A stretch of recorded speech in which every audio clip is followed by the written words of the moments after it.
Today we turn to the essence of Stoicism. From Zeno of Citium to Marcus Aurelius and Epictetus, this tradition points to a path that is simple yet demanding. Happiness is cultivated within. We often imagine happiness as the result of perfect circumstances. Stoicism offers another way, an inner practice that does not rely on what we cannot control. This idea, often called modern Stoicism, is still very much alive and, of course, debated. Before the objections, let us understand its central rule. In an interview, physician and communicator Lopez Rossetti summarizes that rule clearly. True happiness arises from self-discipline, virtue, and the governance of emotions and desire. It is not repression. It is directing one's inner life with reason. Authentic happiness, he says, is found in inner development and in living according to reason and virtue. In essence, it is peace, serenity, and calm. If that is the North Star, daily training matters more than any speech.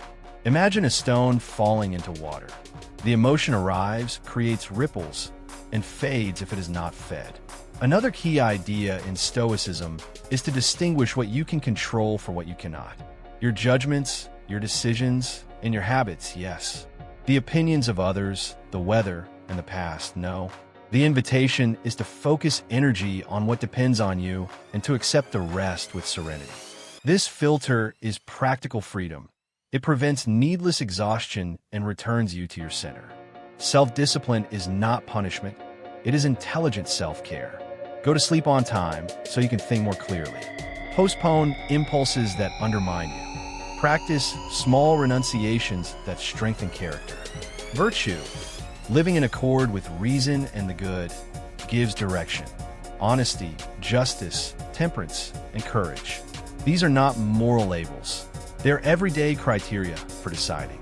Modern Stoicism is sometimes criticized as simplistic or mere coaching. The criticism is understandable when a message is reduced to slogans. But the heart of the practice is not a slogan. It is training. The value of these ideas lies in exercising them until they reshape your automatic responses. Like leaves that breathe with the wind, flexible but not fragile, calm can be trained. To begin, here are 3 micro-habits. First, keep a brief emotions journal each day.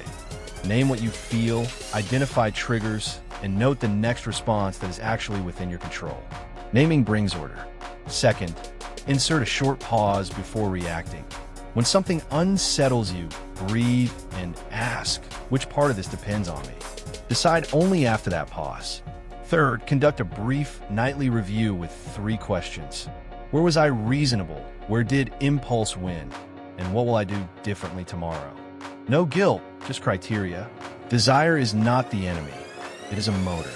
The point is not to place your peace on the condition that desire be satisfied.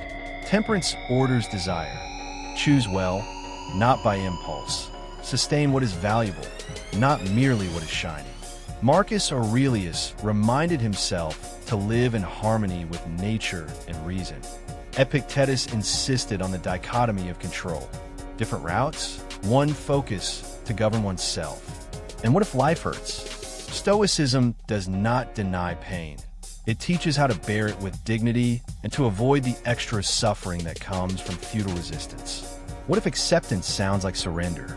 Accepting what you do, not control, frees you to act with strength where you do have influence. It is a strategy of focus, not resignation. To integrate these ideas, here is a brief 7-day plan. Day 1, the emotions journal. Day 2, the pause before replying to a difficult message. Day 3, choose a small voluntary discomfort. Take a mindful walk, a brief cool shower, or put your desk in order to train will.